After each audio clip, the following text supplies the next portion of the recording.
Thomas en bij Aniek.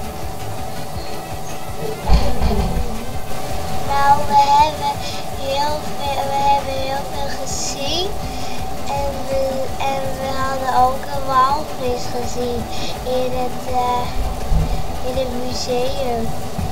We hebben vissen gezien, we hadden een vis gezien die beweegde.